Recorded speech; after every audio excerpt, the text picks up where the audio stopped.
A man is captured by security cameras buying equipment for what appeared a day in the garden. He bought the incinerator, which he later used to burn things in the garden. He bought his coveralls, masks and shoe protectors, things like that. He bought a chainsaw too, but this was no do-it-yourself enthusiast. The man, Thomas Dunkley, was supposedly helping out a boxer that he had hero-worshipped, a fighter who once had legitimate dreams of a world title, but who was left paralysed and bedridden after a traffic accident. The self-styled governor, Sean Cummins. Yeah, it could have been so different for me. Boxing was his life. You're making him vulnerable, you're making him dependent. Those are two things that Sean the Governor Cummins had never been.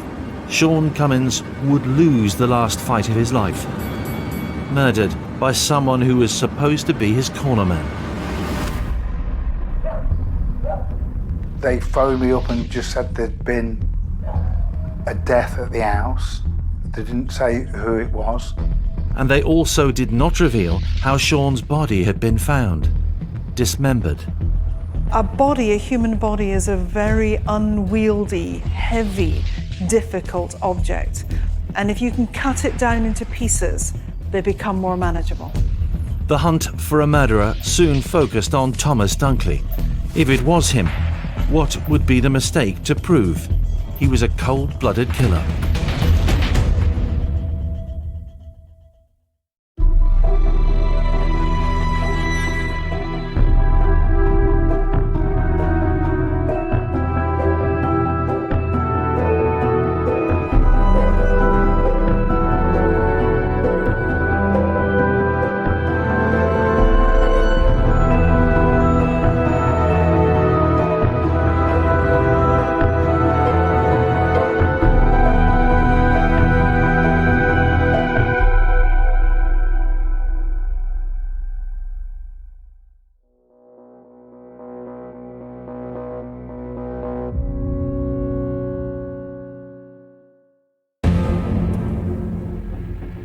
It appears incongruous enough buying power tools from a DIY store.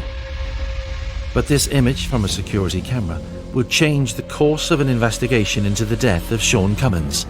A charismatic, powerful and exciting boxer, Sean Cummins, who'd been quite the star in his hometown of Leicester. So Sean has a following, and it's a lively following, and that's because he's a lively character. He's a face. He's the top dog. He's called the Governor.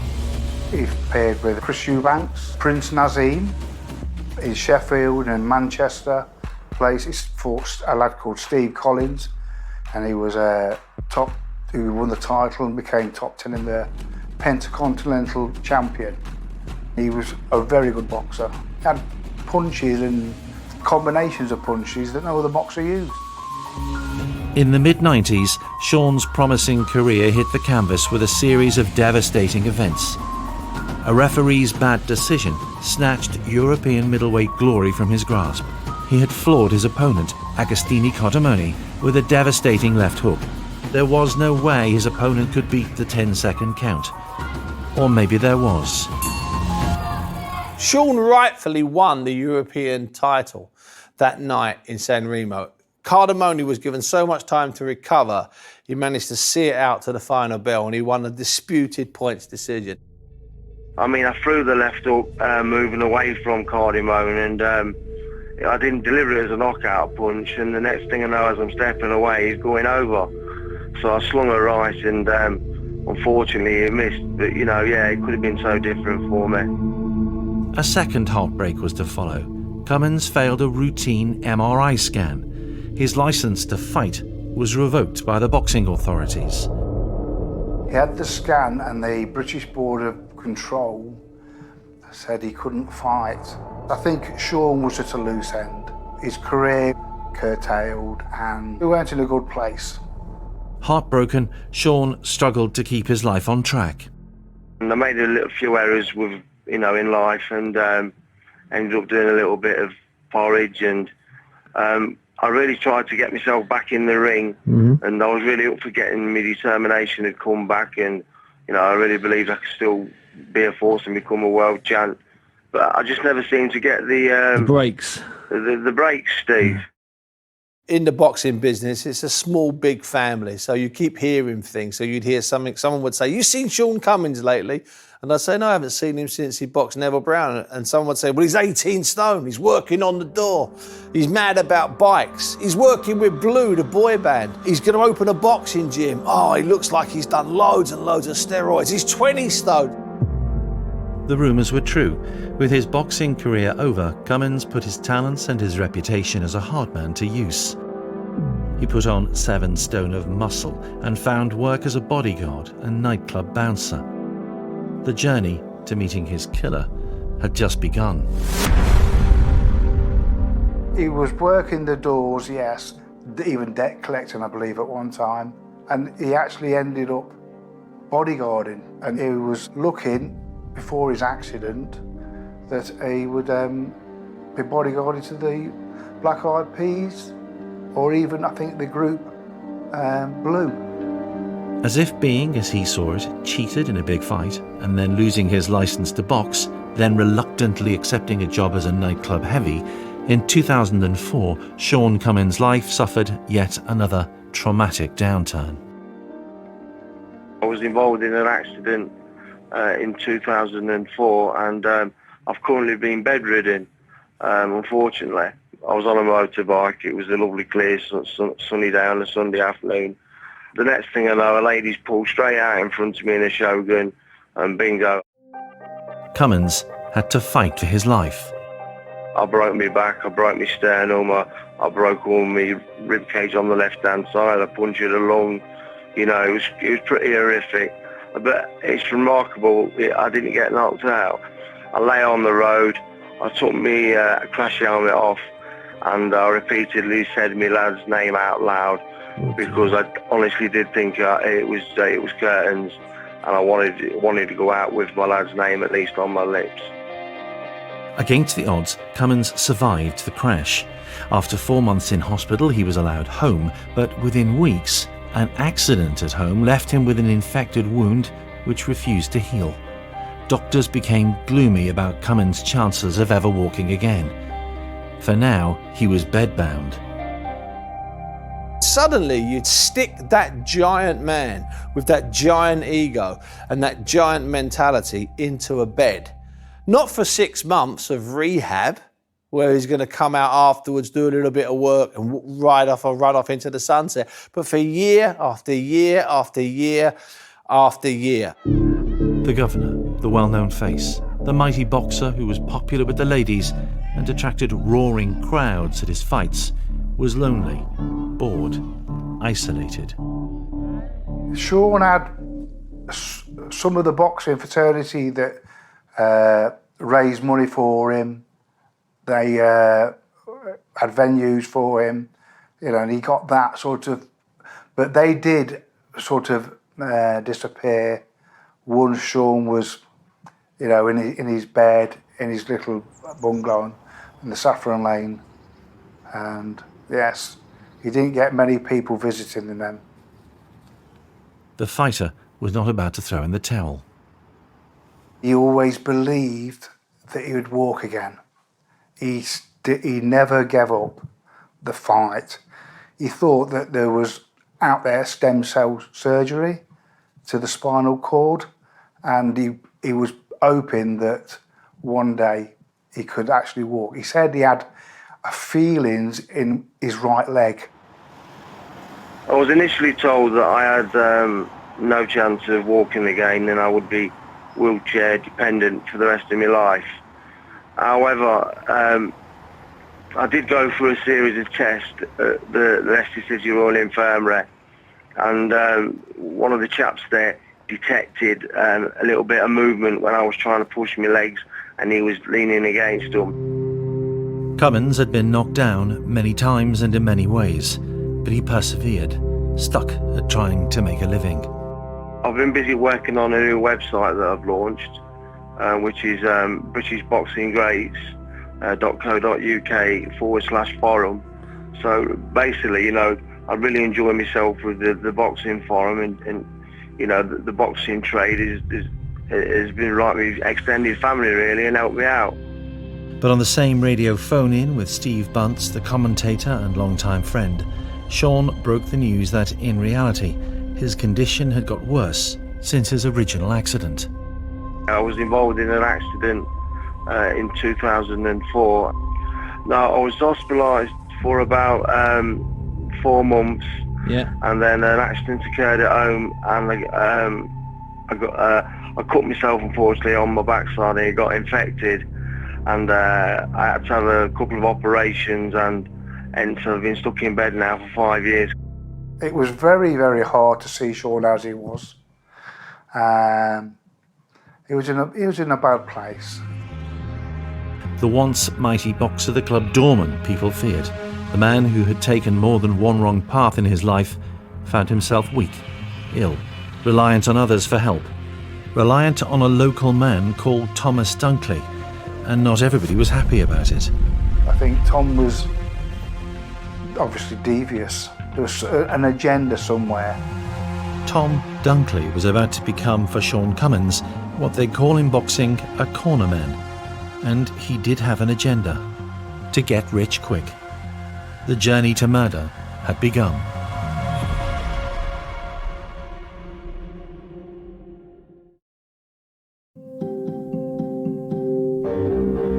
Tom Dunkley had offered to help a man that he considered a boxing star.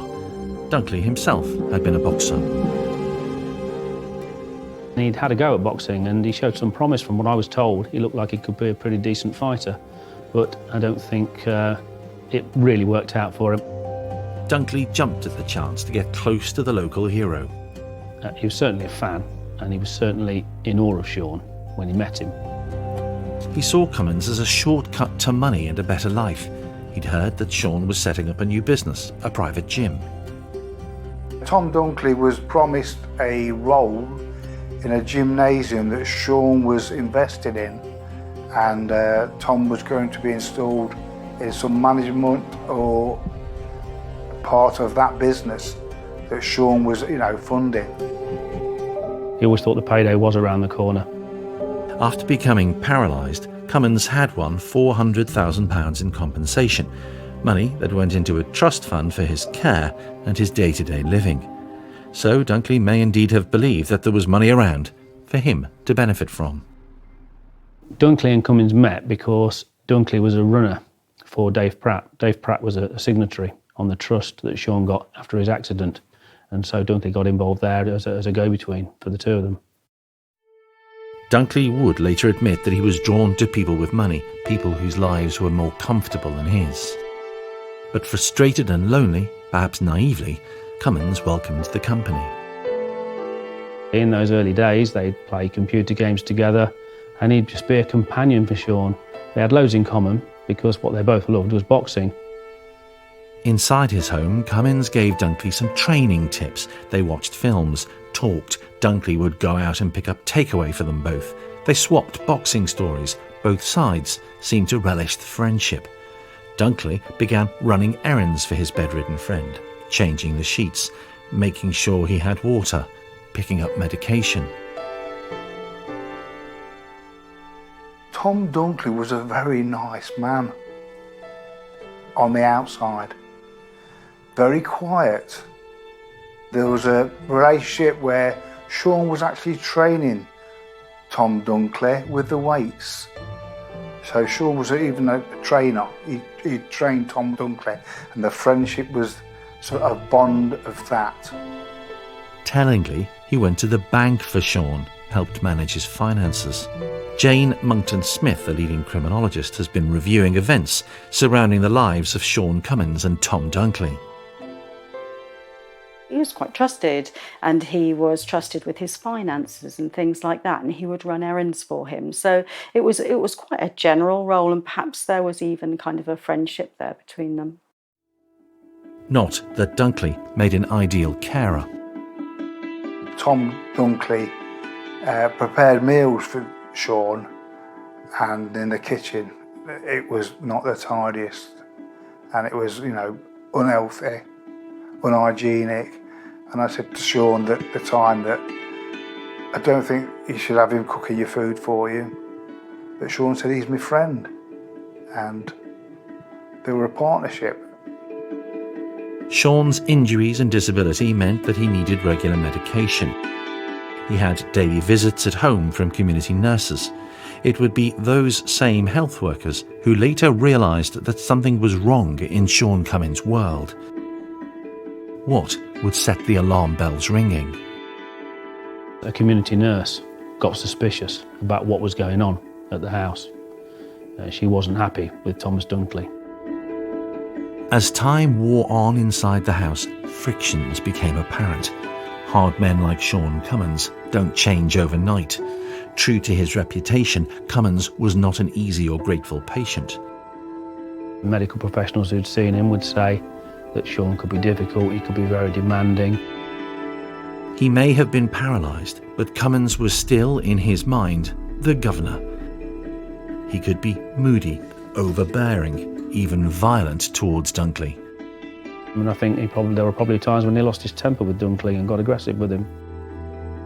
It seemed to be an unequal friendship, one physically able but bullied and perhaps even abused, the other reduced to a shadow of his former self, but still able to throw a punch at his so-called friend. What made Thomas Dunkley stick around? Where was he earning money? Certainly not from Sean Cummins. To those closest to Cummins, something simply didn't ring true. Sean believed he worked for somebody and his boss was letting him come and care for him. I knew that he had a family, but he was always round Sean's. You know, and it was strange. Well, there was no financial arrangement between Dunkley and Cummins. That was part of Dunkley's problem. I think he always thought he would get paid for being a carer, for looking after Sean. And he needed the money.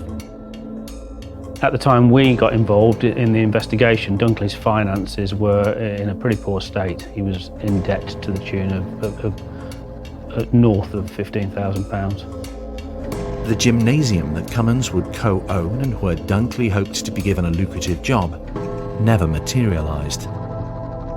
The payday Dunkley was holding out for never arrived. In fact, Cummins never paid Dunkley a penny for the years of fetching and carrying, cooking and cleaning. How did Dunkley feel when he realised his caring services were all for nothing? I think that he became weary of waiting for this, and probably more and more bitter. But I think ultimately that's what drove him to do what he did. Broke, trapped in a toxic friendship, Thomas Dunkley felt used. For 2 years he'd been Sean Cummins' de facto carer. He'd given up his job, got into debt, lost his girlfriend, all to become an unpaid errand assistant, cook, cleaner, general whipping boy for the egotistical former boxing champ known as the Governor. That's how Dunkley saw it. It was time to cash in on his arrangement with Sean Cummins, but what exactly would that mean? The relationship between the two men inside a modest house was, for one of them, all about money. On the 2nd of September 2012, a community nurse arrived at Sean Cummins' bungalow for a routine visit. Dunkley answered the door and told her the patient wasn't there. This was a regular visit, turned up at the house to look after Sean, and Dunkley answered the door and he sent them away. She'd been told by Thomas Dunkley that Sean was in hospital, and he told her that he'd been taken ill and had to go into hospital. When she'd visited the previous day, Cummins had been weak and unwell. He had pneumonia and was suffering from bladder and kidney infections. The fact is, Sean had been ill, and the nurses knew this. His community nurses had visited him, and he was ill. So hearing this on the 1st of September, as she did, it was no massive surprise to her. A few days later, the previously penniless Tom Dunkley appeared to have come into money. So by the 4th of September, Thomas Dunkley had started spending Sean's money. He had gone to the bank, he'd drawn out cash, he started eating out, buying himself clothes. He even went and bought a car. I think he took about £11,000 out of Sean's bank account. And this was something that he can't have thought about very deeply, because this is something that's going to come back on him. It would be over a week before the nurse realised that something was terribly wrong in that little bungalow. They started making inquiries. They couldn't find any record of Sean in the hospital. So they called him, they called his phone. 9-10 days later, when nobody had heard anything of Sean, she rang the house. And Dunkley immediately put her on guard because he answered the phone and pretended to be Sean. And she thought, how strange. He must have been at some level panicking to have said something that was so ridiculous. He was insisting still now, 9-10 days after she'd first seen him, that Sean was still in hospital and that he was in a hospital near Dudley in the West Midlands.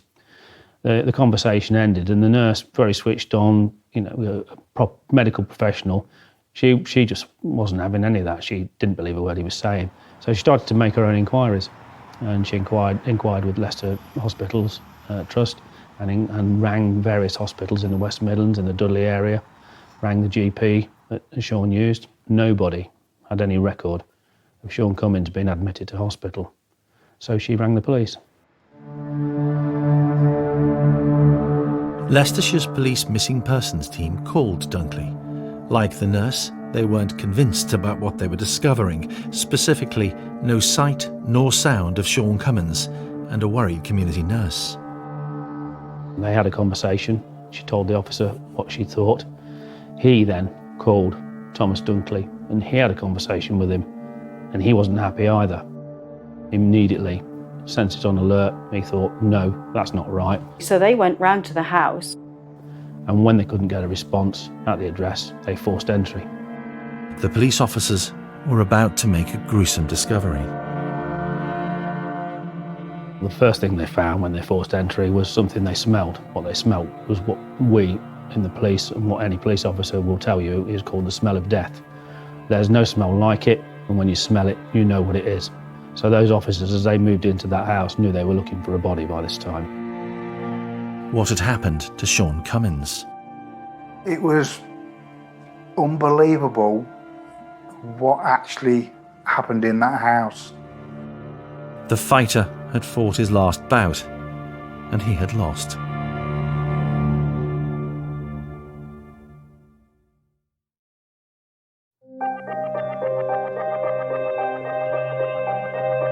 The public could not yet be told about what officers had discovered at the home of Sean Cummins. First, the family had to be notified. I was actually on holiday at the time. They phoned me up and just said there'd been a death at the house. They didn't say who it was. And I said, well, it's Sean then. Could the champion boxer, he wondered, have finally succumbed to the catastrophic injuries and illnesses that had blighted his life for so many years? He'd had bouts of illnesses, but always recovered from them. He was a fighter. Steve would soon learn that his brother had not succumbed to illness. His death had been a violent one. But apart from the awful stench, at first, police searching the property saw little. There was nothing particularly about the state of the property to say that anything had happened other than what they found. Later, detailed forensic examination found minute blood traces and things like that. But generally speaking, no, there was no sign of a disturbance. It wasn't a very tidy house. But they couldn't escape the overpowering smell. They kept on looking. What they found was something a hell of a lot worse than just finding a body. What they found when they started to get into the kitchen was 3 freezers. And within the freezers were the 10 body parts of the decapitated Sean Cummins. The dismemberment of his body indicated he had been murdered. Dame Sue Black is a world-renowned expert in analysing why and how a body is dismembered. So a murder has usually occurred before you have dismemberment, and suddenly you're faced with a body and you have the panic that says, how do I get rid of it? I believe that Sean had actually died from an illness for a start until I found out the graphics of the case. Senior Detective Steve Shuttleworth realised that there were many people who Sean had come into contact with over the years who might be capable of violent crime. Sean Cummins came from a world where not only was he a boxer, which is a profession that can attract trouble, he also then went on to be not only a doorman but also a bodyguard. And again, we're talking about two professions that attract trouble. So these were always going to be lines of inquiry that had to be followed. Sean was a bit of an on-edge character. Some people might call him a bully. I did hear there was a prison sentence. I did hear that he'd had plenty of run-ins. I did hear that he was upsetting all sorts of people in Leicester. And that doesn't surprise me. That would be classified as fairly Sean Cummins behaviour. Despite having made enemies around town, detectives' instincts suggested that the field of suspects might soon be narrowed down to just one: Sean's friend and helper, Thomas Dunkley. He was missing. What was that about? But what we're really talking about here is the fact that Thomas Dunkley has caused this suspicion. A body has been found in an address where Thomas Dunkley says Sean wasn't and that he was in hospital. And really getting to the point, Thomas Dunkley's nowhere to be seen. At that point, no precise cause of death could actually be ascertained. One of the complications in this case was that because Sean's body had been dismembered and into about 10 parts, I think, it was impossible for the forensic pathologist to actually find what the cause of death was. But the decision to dismember Sean's body says much about the killer. Most people who find themselves in a situation of having committed a murder or a homicide don't think about the problem of the body. And the body is a problem. The killer may have thought cutting up Sean's body might mean that he could hide his murder. He may have thought that if he got rid of the body entirely and was able to clean that scene entirely, that was a way out for him. So I think the chopping up of the body parts was a precursor to getting rid of those body parts. We call it an aggressive form of dismemberment because it is about rendering the body down into parts for the purposes of hiding them, of transporting them somewhere else so that you can hide them away. So you're trying to conceal the fact that a death has occurred. The dismemberment itself is really just a practical extension of the situation the individual finds themselves in now with a body. How do you get rid of it? By buying a chainsaw, the killer may have thought chopping up a body would be easy. Another mistake. And clearly, Sean was a man who was very big. His body weight in stones numbered in the 20s. He was a massive guy. He was an immensely strong man, even when he was disabled and in that bed. And that, he could never have got rid of Sean's body in one piece. So for me, this was him preparing to get rid of that body in parts, and I think that's what his plan was. I think people believe they are more forensically aware than they actually are, and that's largely to do with television telling them, you know, I did this and this is what happened. They then have a go at it perhaps themselves and find that it is not easy. It is a really difficult thing to do, to dismember a body, both psychologically but actually physically as well, because a body of an adult is a heavy thing. It's wet because you've got copious amounts of blood and fat that will start to liquefy as you touch it. And you're also trying to get a contact between a blade and tissue. So it's physically very demanding. Leicestershire's homicide police needed to find Thomas Dunkley and uncover exactly what had gone on in the bungalow owned by Sean Cummins. They followed the evidence, the clues a killer may have left behind. So the forensic side of the investigation starts to take place, and meanwhile the search for Thomas Dunkley commences. And we quickly find that he has borrowed his brother's car. and gone off in his brother's car, and the registration number is provided to the officers that were called out on that night. Officers suspected that whoever had dismembered Sean's body would have needed tools. They trawled through images caught by in-store cameras at nearby DIY stores.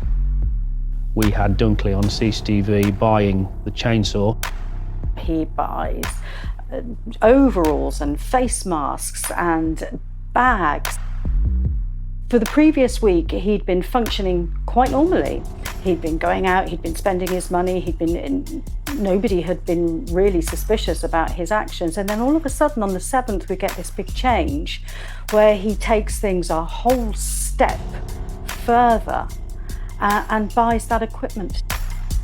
Further inquiries proved that Dunkley had used Sean's credit card. Was the chainsaw used to dismember Sean's body? This was a key turning point in the investigation. It offered a clear idea of what might have happened, a credible narrative for officers to investigate.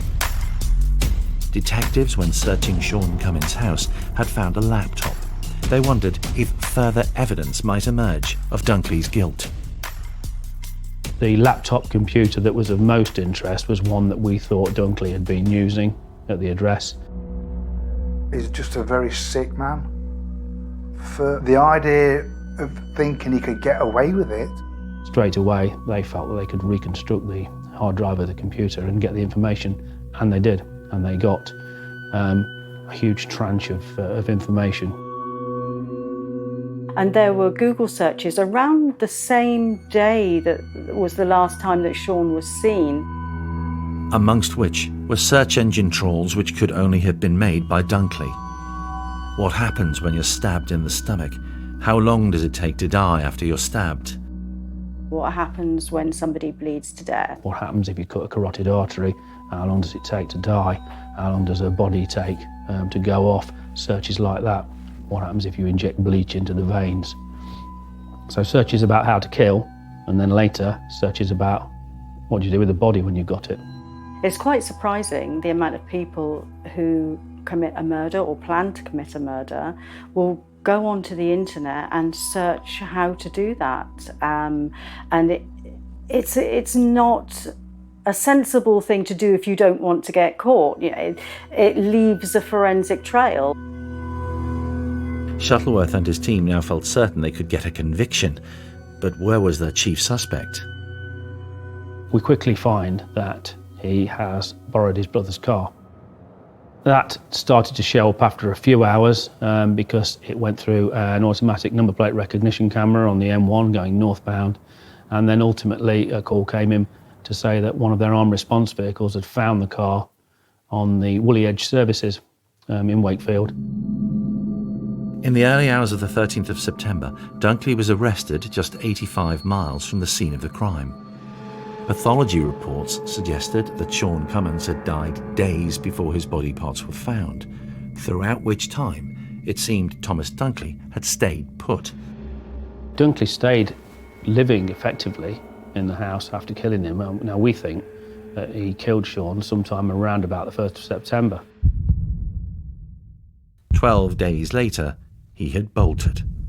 Why wait so long? It appeared that Dunkley thought he had plenty of time to cover his tracks. He was now in police custody, and he had a story to tell. Yes, he was in the house where Sean's dismembered body parts had been. Yes, he was captured on CCTV buying equipment which could have been used in the dismemberment. Yes, he may have cut the body up, but Sean had simply died. Dunkley had not known what to do on finding his friend's body. He said to the police that Sean had died in his sleep of natural causes, and for some reason he had panicked and decided that he needed to get rid of the body. Dunkley admitted chainsawing up Sean's body, but I don't remember him ever discussing how hard it was. I found Dunkley, from listening to him give evidence in court, and particularly from his police interviews, and the interviewing officers felt this too, he was really calm, he was really in control, he was a good liar. I don't think anybody actually believed that. It does seem like a very strange thing to claim after the event. Why wouldn't you call an ambulance? But that's what he said. Had Dunkley made a mistake which would lead to a guilty verdict in a court of law? Or might he get away with it?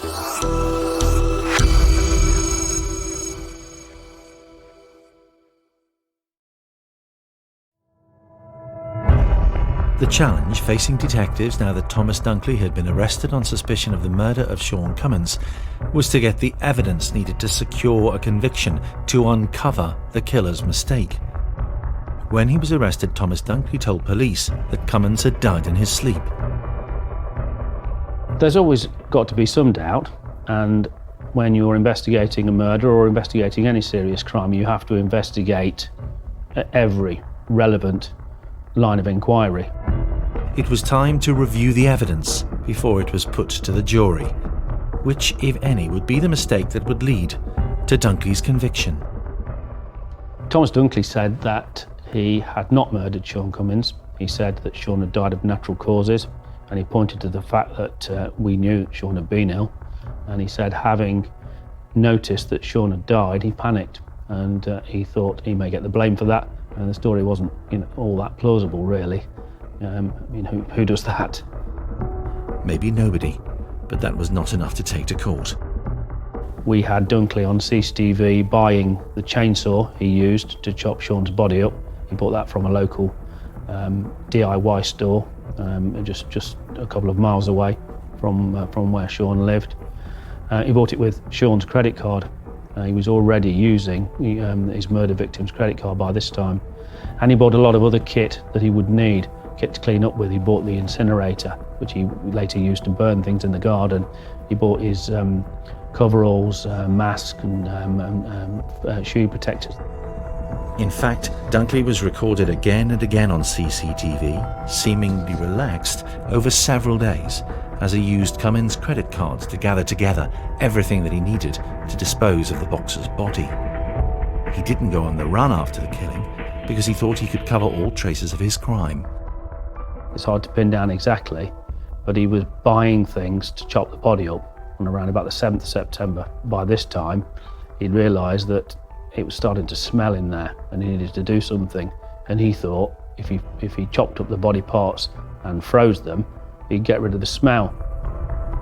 Dunkley didn't realise that in plotting to make Cummins disappear, he had left a trail of digital evidence that proved exactly what he wanted to do.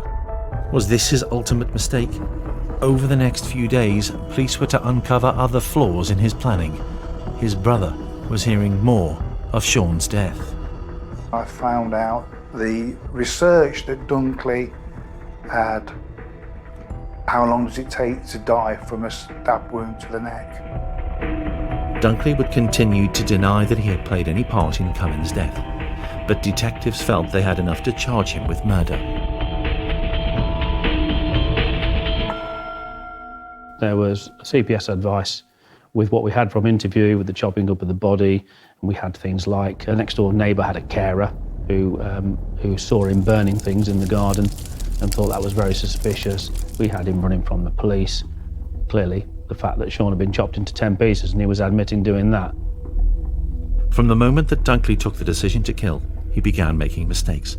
The decision to dismember Sean's body, a classic error. It immediately put him in the frame. In dismemberments, the victim and the suspect know each other. And so it normally occurs in the property associated with one or either individual. It would be extremely rare for a dismemberment to be stranger-oriented.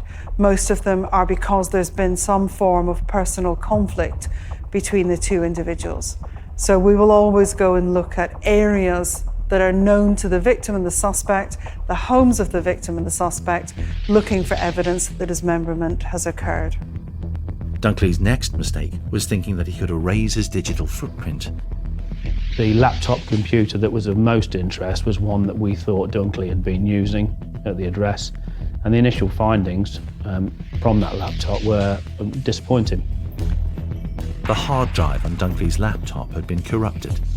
Detectives sent it to IT experts who found his search history. And they got a huge tranche of information which we were able to attribute to Thomas Dunkley, which was a mass of searches about how to kill somebody. And we were able to attribute those to Thomas Dunkley. Dunkley made those online searches between the 1st and 2nd of September, hours after Cummins was last seen alive by the community nurse. It was the last piece of the puzzle the police needed to prove that Dunkley had deliberately killed Cummins. Believing he could beat the computer experts, failing to destroy his laptop, these were fatal mistakes for the killer. But what was his motive? Continuing to deny the murder, Dunkley never gave police an explanation. But all the evidence suggested money and greed had a lot to do with it. I think he was there just after Sean's money. Basically, I think that was the crux.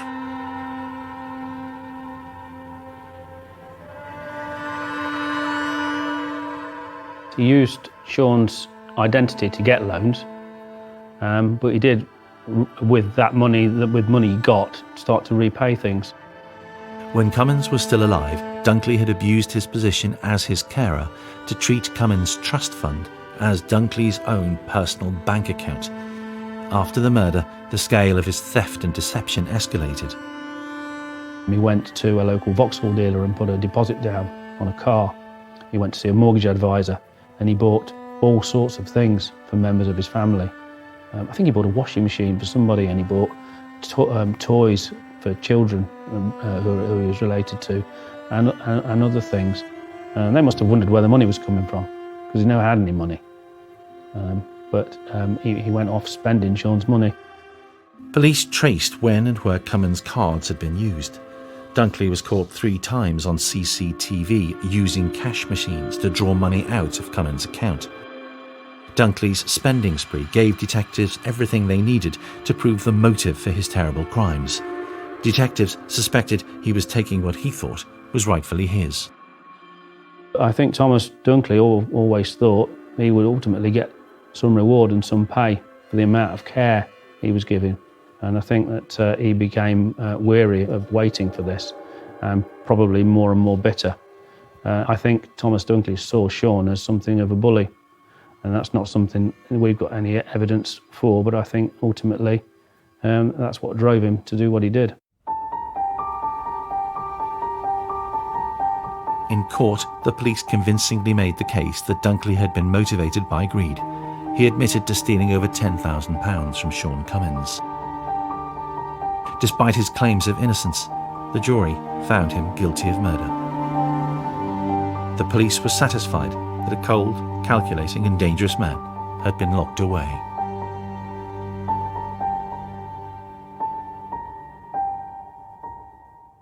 He was found guilty and he was handed down a large sentence, which was initially 34 years, to go with his life sentence.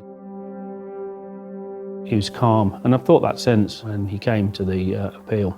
A very calm man and able to hold it together, so maybe the kind of person who could carry out that act without it troubling him too much. Even the police were shocked by this crime. It's a particularly awful crime. It's not only has there been a murder, which is bad enough, it's what he did with Sean's body afterwards. An awfully shocking thing to do, and says so many things about Thomas Dunkley, because not many people would be capable of dismembering a body. Thomas Dunkley was far from a clever killer. Aside from choosing a method of disposing of the body which immediately put him in the frame, he left an indelible digital record of his every movement, including being captured on camera soon after the murder. CCTV played a big part in the murder investigation. We had Dunkley on CCTV buying the chainsaw. There are 6 million cameras in public spaces throughout the United Kingdom, more than anywhere in the Western world. Thomas Dunkley had made many mistakes before, during and after the murder of Sean Cummins. But for detectives, the key turning point, the killer's mistake, was being caught on camera using a stolen credit card and buying precisely the kit that he would need to dismember a body.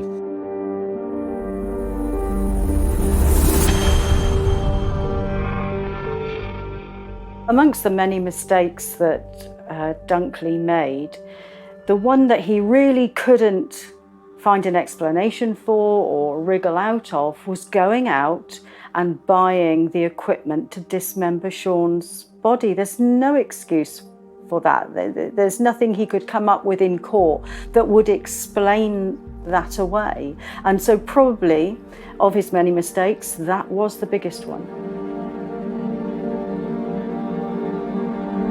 It was a mistake which cost him a sentence that will not see him eligible to parole until 2047. Not that Thomas Dunkley appeared to care as he stood in the court dock. He was calm. Usually you get a lot of shouting, or you get crying, falling about, and you get relatives shouting and screaming. Thomas Dunkley, calm. His head went down a little bit because he just let his life go, but he was calm.